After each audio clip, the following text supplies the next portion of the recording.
Our 6th wedding anniversary should have been simple. Comfortable.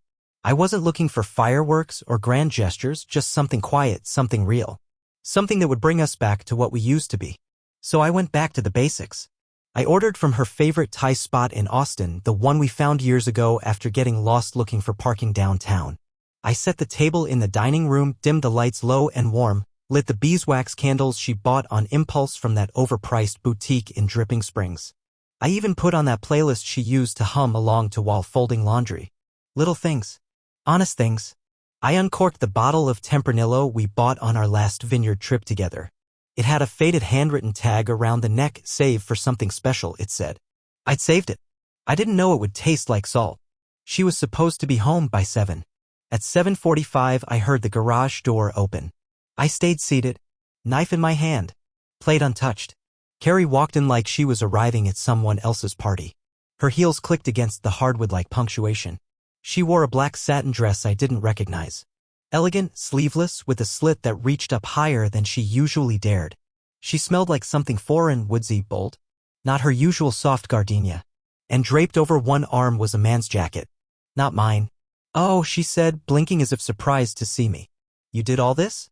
I didn't answer at first. I watched her hang the jacket on the coat rack by the door, careful, like she didn't want to crease it.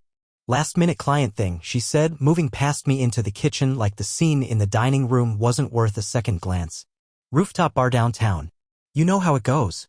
I forced a smile. "Of course. Business never sleeps."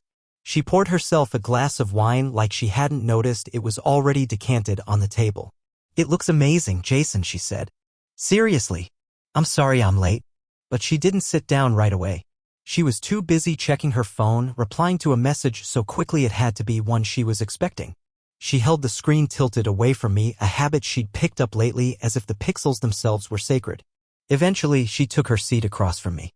She complimented the curry, though she only took a few bites. Kept glancing at her watch. I tried to keep the conversation going, asked her about her week, her team, her upcoming trip to Houston. She gave vague answers, practiced smiles, distracted nods. She laughed once, but it didn't touch her eyes. Halfway through dinner, her phone buzzed again. "Sorry," she said, already standing. "Work. I should take this." She walked out onto the balcony with the phone pressed to her ear. I didn't follow. I didn't have to. From my seat, I could see her reflection in the sliding glass door. The lights inside cast just enough of a silhouette. She wasn't talking. She was listening. And smiling softly, but not the kind of smile you give a coworker or a client. This smile was quieter. Warmer. She bit her lip, eyes focused on the screen like she was watching something she wasn't supposed to. A video call, maybe? Or a message she couldn't help but reread. And then, like someone flipped a switch, she changed. Her face smoothed over, expression reset, body posture snapped upright. She ended the call, or whatever it was, and stepped back inside as if nothing had happened. Like she hadn't just been someone else on the other side of the glass. "Everything okay?" I asked, carefully neutral. She nodded, breezing past me. "Just logistics for tomorrow. Clients are flying in early." She picked at her food for a few more minutes. Said she was tired. Said she had to prep slides for a morning pitch. Kissed me on the forehead like a sister might and disappeared upstairs. I sat there alone, staring at the flicker of the candle as it burned lower. My food had gone cold. The wine, once velvet on my tongue, now tasted like metal. In the hallway, the man's jacket still hung by the door. I didn't touch it. I didn't ask. But my mind wouldn't stop. Because that smile on the balcony? I hadn't seen her smile like that in a long time. Not at me. And once you start noticing what's missing, it becomes impossible to ignore. The next morning, I woke up in an empty bed. Carrie's side was cold. Sheets tucked like no one had touched them all night. For a second, I wondered if she'd slept on the couch, but the living room was empty. Kitchen, too. Her car was gone. I checked my phone, no text, no note on the fridge, no explanation. Just absence. And in that absence, everything started to rearrange itself. I'd always prided myself on not being the jealous type. I believed in trust. Space. Letting her have a life outside our marriage. But that morning, it hit me how easy it had been for things to change without me noticing. How many signs had I ignored? The late nights at the office started in February. "Client expansion," she said. "Dallas team needs hand-holding." I didn't question it. She'd always been ambitious, and I admired that about her. But the timing suddenly felt convenient. There was her new perfume. Bold, spicy, a far cry from the delicate floral notes she used to wear. When I commented on it casually like a husband should, she smiled and said she was just trying something more grown up. More grown up? Or more someone else? She began dressing differently too. Nothing too drastic, just sharper. Tailored blazers, heels to replace her usual flats, lipstick in colors that once collected dust in her drawer. She was always beautiful, but now it felt like she was performing beauty for someone. And then there was her phone. She used to leave it on the kitchen counter while she cooked, left it face up on the nightstand while we watched shows in bed. Lately, it never left her side. Even in the bathroom, I could hear the click of her responding to messages behind a closed door. She claimed it was just work.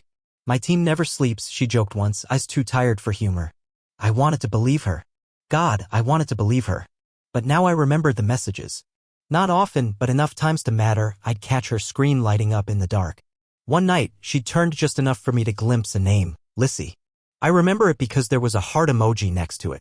I'd ask then, teasing more than accusing. Who's Lissy? Oh, she said without missing a beat, just a coworker's kid. She sends me memes sometimes from her mom's account. I laughed it off. Didn't even ask to see. Why would I? It seemed so random it had to be true. Now it felt too convenient. Too easy. The thing about memory is it's not linear. Once doubt enters the picture, every past moment reshuffles. Becomes suspect. I remembered last month, our dog, Cooper, had a vet appointment and I asked Carrie to take him since I had meetings all day. She said she couldn't, claimed she had to catch a train to San Antonio for a pitch meeting. But that night, when I picked up her dry cleaning, the clerk casually mentioned she'd been in around noon. I thought she must have left right after. Now I wasn't sure she'd gone anywhere at all. Then there were the work trips. She started bringing back less and less. No souvenirs. No receipts. Once she returned from a 3-day conference without her company badge. I joked about it. You really went, right? She rolled her eyes. Do you think I flew to Cancun for fun? That's exactly what I thought now. She came back tanner than expected. Laughed a little too hard when I asked if the conference rooms had ocean views. I started thinking about our fights too, not big blow-ups but the slow erosion kind. The way she'd roll her eyes when I talked about my job. The way she dismissed plans I made for us, brunches, hikes, movie nights. She always had an excuse. I'm exhausted. It's not really my thing. Can we just stay in? But she never seemed too tired for work functions. Or whoever was on the other end of her phone. A week before our anniversary, I'd asked if she wanted to go back to the vineyard where we got that bottle. She hesitated. Might be tough with work. Can we play it by ear? Back then, I took it as a maybe. Now I saw it for what it was, a soft no wrapped in politeness. I stared at my reflection in the microwave that morning, holding a half-drunk mug of coffee and wondering when the version of my life I'd believed in had been quietly swapped out for another. Had it happened all at once? Or had it crept in, one text, one lie, one late night at a time? Carrie texted me around 10 a.m. Sorry, I had to rush this morning. Meetings. Love you. Short. No punctuation. No detail. I stared at it for a long time. Love you. The words sat there like a test. Like bait. I didn't reply. Instead, I opened our shared calendar. We rarely used it, but I figured it was worth *T. She had 3 upcoming entries marked: team strategy dinner, client sync, R, and out-of-office site visit. All vague. No addresses, no times. One of them was for the evening of our anniversary. I clicked it. No notes. No location. Just a calendar dot. I went into the bathroom and stared at her sink, every product in its exact place. No sign of her rushing that morning. Hair tools unplugged. Perfume bottle with its cap off. The same perfume she wore last night. I picked it up. Woody. Earthy. Deep. It wasn't hers. Not really. It didn't fit. The more I stood there, the more I realized I hadn't smelled this on her until the last few weeks. Not before. And then it hit me. The jacket. Last night, she brought home a man's jacket. She never explained why. Never offered it up. Just hung it neatly on the hook like it belonged. I walked over to it now, heart thudding harder than I expected. Dark navy. Slim cut. Expensive looking. I checked the inside tag, Travis Matthew. I didn't know any Travis. I reached into the pockets. Nothing in the left. But in the right, I found a crumpled cocktail napkin. Printed with the logo of a rooftop bar downtown. The Dovetail. A place known for craft drinks and panoramic views of the city. A place we talked about trying once, never did. I set the napkin on the kitchen counter. I wasn't sure what scared me more, that it was all finally starting to make sense or that I was starting to wish it didn't. Because if I was right, if all these fragments connected the way I feared, then the woman I built my life around was already gone. Not missing. Just somewhere else entirely. And all I had left were pieces. I didn't know exactly what I was looking for, I just knew I needed something. A crack in the story. Something to either confirm that I was losing my mind or prove that I wasn't. It felt like standing at the edge of a cliff, unsure whether I was about to fly or fall. That afternoon, after Carrie left for the office early, again, no goodbye kiss, I found myself standing in front of the front hall closet. The security panel blinked at me, idle and waiting. We'd installed a camera system 2 years ago after someone broke into a neighbor's garage. Carrie was the one who pushed for it. It's peace of mind, she'd said. Besides, you love gadgets. She wasn't wrong. I'd set the whole thing up myself, doorbell cam, driveway, backyard, porch. Everything streamed to a private server and backed up to the cloud. The footage looped every few weeks unless we saved it. I hadn't thought about it in months. But now it felt like the one impartial witness to our unraveling. I grabbed my laptop and opened the security dashboard. The camera on the front porch was motion-triggered. It didn't catch everything, but it would have picked up anyone approaching the house. I scrolled through the timeline to the night of our anniversary. She arrived home at 7:45 p.m. But that wasn't the start of the story. I scrubbed back to 7:10. And there she was. Carrie. But not alone. My breath caught in my throat as the image loaded, her walking up the front path, flanked by a man in a dark jacket. He moved easily beside her, comfortable like someone who belonged. She had her hand on his arm. He was laughing. She was laughing. And then they stopped, right at the edge of the camera's view. She turned to him. He leaned down. And he kissed her. It wasn't rushed. It wasn't a friendly peck. It was slow. Familiar. Her hands slid up around his neck. His hands found her waist. They stood there like that for 2 long minutes, maybe more, while I stared in disbelief. Eventually, she pulled away and said something. He handed her a coffee cup, casual, like it was routine. She smiled, kissed him once more, and walked toward the house. Alone. I watched her disappear inside while he turned and walked back toward the street. I sat back in my chair, my hands trembling. There was no business meeting. No rooftop bar with clients. No work emergency. There was only him. And her. Together. On our anniversary. In front of the house we built together. I rewound the footage. Watched it again. And again. Looking for anything, any hesitation in her step, any flicker of guilt on her face. There was none. She looked happy. Like a woman in the middle of something she didn't want to end. I watched the footage from earlier that day too. Nothing unusual. She left the house at 9 a.m. dressed sharp, tote bag on her shoulder. She didn't come back until that moment with him. Whatever they did in between, whoever he was, it was coordinated. Precise. I clicked over to the previous day. Nothing. The day before that, also clear. But something told me she'd been careful. Deliberate. This wasn't new. This wasn't some heat-of-the-moment decision. This had roots. I didn't cry. I didn't scream. I didn't throw anything or punch a wall. I just sat there, a kind of stillness creeping over me that felt like the moment before a storm. Because this changed everything. Doubt was no longer vague. It had a face. A body. A timestamp. I thought about texting her, just sending her the clip and writing, "Explain this." But what would that do? What would I gain from watching her spin another story, twist it into something harmless? She'd claim it was a moment of weakness. That it meant nothing. That she was confused. But confusion doesn't come with 2 cups of coffee and a kiss goodbye. I kept watching. The clip looped over and over. I started noticing things, the way she smiled up at him. The way he touched her back like he'd done it 100 times before. The way she lingered after the kiss, eyes on him like she didn't want to leave. She wasn't hiding. Not then. Not from him. Only from me. I closed the laptop and stared at the blank wall of my office. For a long time, I didn't move. I just sat there breathing. Processing. It's strange how quickly everything can tilt. For 6 years, I believed in us. Believed in the life we were building. We weren't perfect, but we were honest. Or so I thought. I never imagined I'd be the guy digging through security footage looking for evidence of betrayal in his own marriage. But here I was. And I'd found it. The rest of the day blurred. I took a walk, aimless and numb, letting the Austin heat sear my skin until I couldn't feel anything else. I passed couples on the sidewalk, holding hands, laughing, and felt a bitterness settle deep in my gut. Not anger at them, at myself. For not seeing it sooner. By the time I got home, I had a plan. Not a full one, not yet. But the beginnings. I pulled the footage off the server and saved it to an external drive. Backed it up twice. Then deleted the clip from the main system. If she checked the feed, it would look normal. Untouched. I wasn't ready to confront her. Not yet. Because now that I knew the truth, I needed more than answers. I needed context. I needed to know how far this went. How deep. I thought about the man. His face was mostly turned away in the clip, but from his build, his haircut, his body language, he wasn't a stranger. Not to her.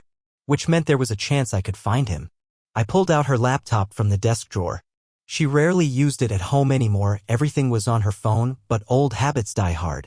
Maybe she'd left breadcrumbs. Maybe she'd been careless. The screen lit up. No password prompt. She was still logged in. I clicked open the browser. Checked the history. It was clean. Too clean. As if it had been scrubbed. I moved on to her email. Most of it was work chatter, internal threads, pitch decks, forwarded articles. But then I found the drafts folder. One message stood out. Travis, draft unsent. My stomach flipped. I clicked it. I don't know how much longer I can keep this up. I feel like I'm living two lives and one of them keeps pulling me under. I don't want to hurt Jason, but when I'm with you, I can breathe. Everything else feels like noise. I don't know what to do anymore. It wasn't addressed to anyone else. No CC, no signature. Just a confession. And a name. Travis. I'd never heard her mention a Travis. I sat back, heart hammering, the pieces finally beginning to come together. The man in the jacket. The rooftop meeting lie. The kiss. The napkin. The note. I'd asked for clarity. And now I had it. This wasn't just a lapse. It wasn't a fling. It wasn't a one-time mistake she'd bury under guilt and move past. This was deliberate. Ongoing.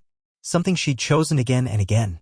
And now that I had the truth, the question wasn't whether I'd confront her. It was how. And when. Because the man in that video wasn't just her secret. He was my turning point. The next morning, Carrie kissed me goodbye like nothing had changed. She was wearing the same perfume. Same confident smile. Same look in her eye that once told me I was her safe place, but now felt more like a well-rehearsed act. I might be late tonight, she said. Back-to-back strategy sessions. I nodded. Didn't even flinch. Okay. Don't work too hard. She smiled, turned on her heel, and left. As the sound of her car faded down the street, I stood in the entryway with my heart steady for the first time in days. It was strange, almost terrifying, how calm I felt. Maybe because when you finally see the truth with your own eyes, there's no need to guess anymore. No room for denial. It's just math after that. I started with her laptop again. I didn't have long, maybe an hour or two before she'd remember a file she needed or realize she forgot to close her browser.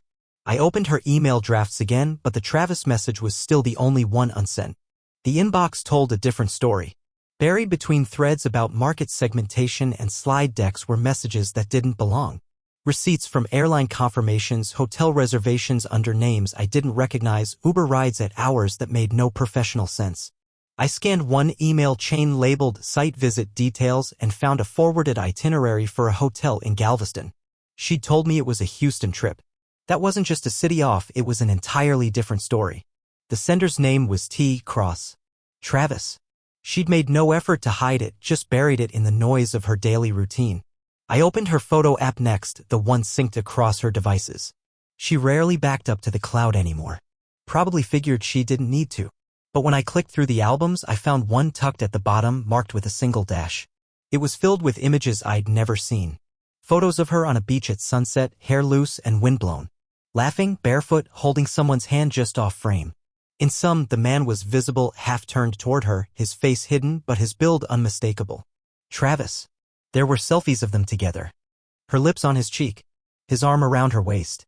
Another photo showed them on what looked like a boat, her holding a drink, legs crossed over his, smiling in a way I hadn't seen in months. Maybe longer. And the worst part? The timestamps. These weren't old. They were recent. 2 weeks ago, during a weekend she claimed was packed with team restructuring meetings. I closed the app and sat back. It wasn't a guess anymore. This was a fully formed parallel life. While I was home paying bills and fixing the leaky sink, she was boarding flights and holding hands with someone else under a different sun. I moved to her car next. I'd never once checked her vehicle before, never even considered it. But now everything felt like fair game. If she could lie so easily, why should I keep playing fair? The glove box was clean. So was the console. But in the side door, under a crumpled takeout napkin, I found a small black box wedged between the upholstery. A box of condoms. The brand was unfamiliar, something she and I hadn't used in over 6 months. We hadn't needed them. We'd been talking about starting a family. Trying at least. That conversation suddenly felt like a script from a play she was no longer performing. I stared at the box in my hand, the full weight of it sinking into my chest. This wasn't just about emotional betrayal or even secret weekends. This was physical. Planned. Sustained. I placed it back exactly where I found it. Took pictures first. Documented everything: emails, receipts, images, dates.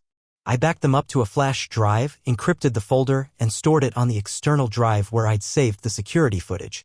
Not because I planned to use it against her, but because I couldn't trust myself to rely on memory anymore. That afternoon, I checked our shared cloud storage.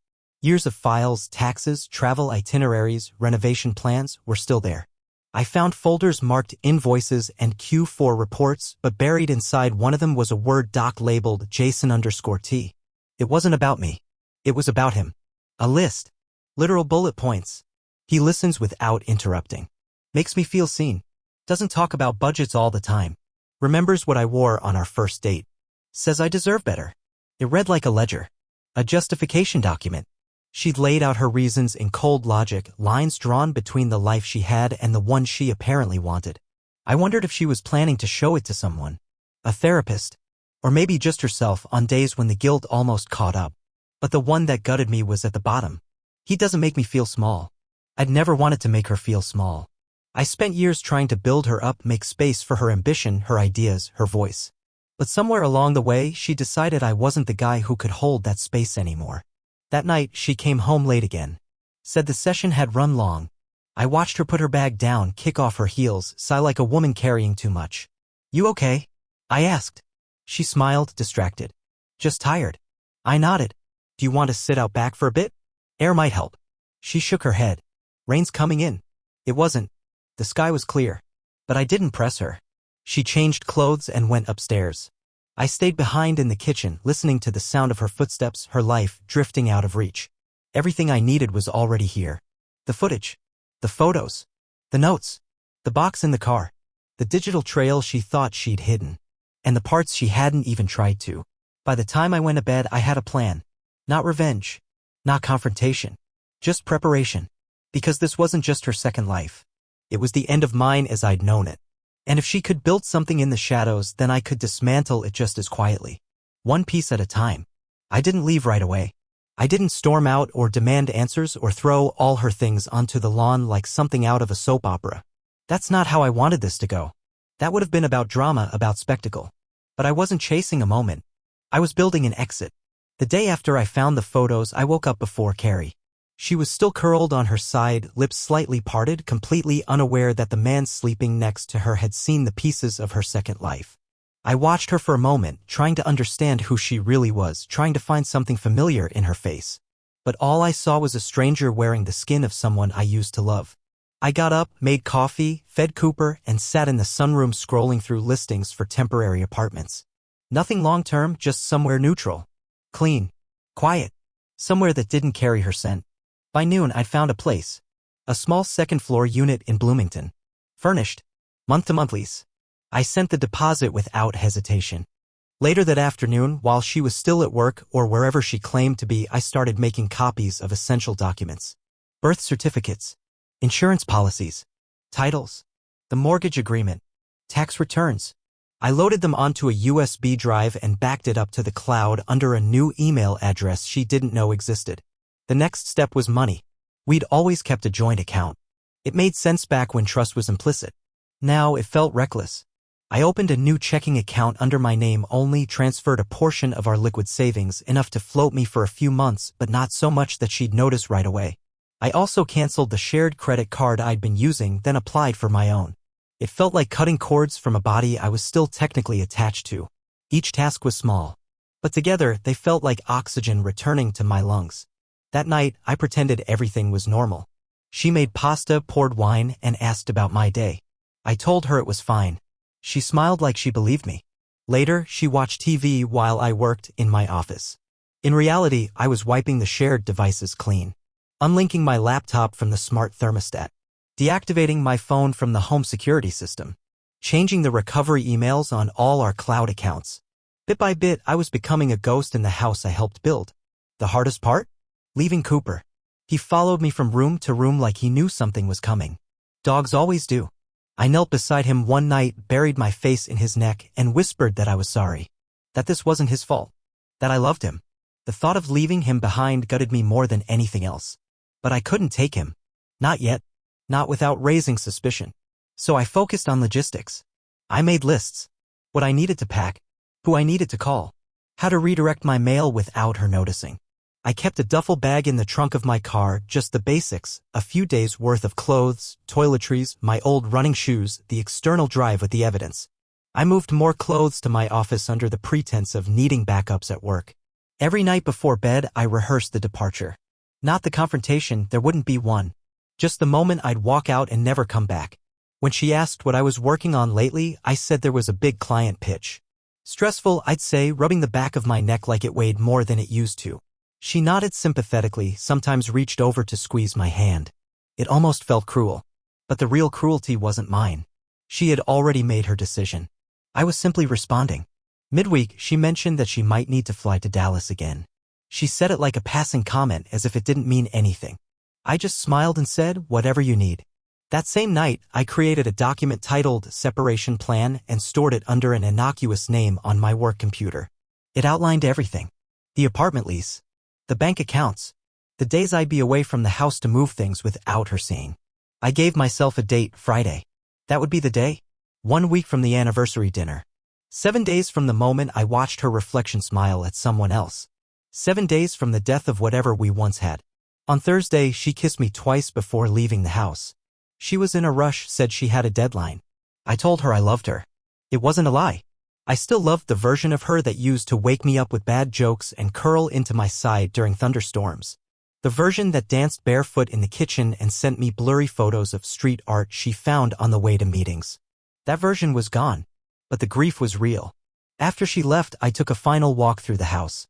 I touched the doorframe she'd painted teal on a whim, the couch we'd picked after arguing for 3 straight hours, the bookshelf that still held our wedding album.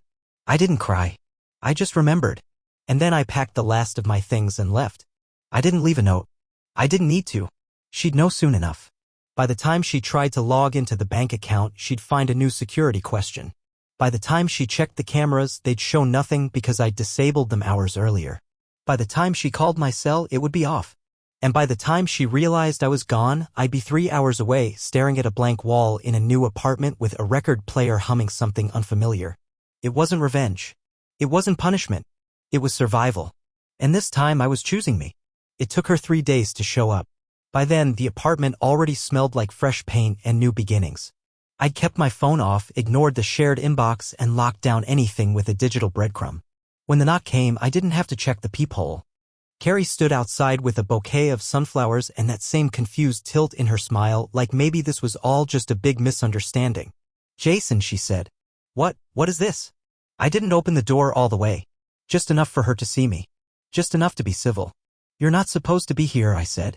Her eyes searched the hallway behind me, maybe hoping to catch a glimpse of the life she'd forgotten was fragile. Can we talk? I shook my head. There's nothing left to say. She started, but I didn't wait. I closed the door gently. No drama. No slam. Just finality. The next day, a package arrived. No return address.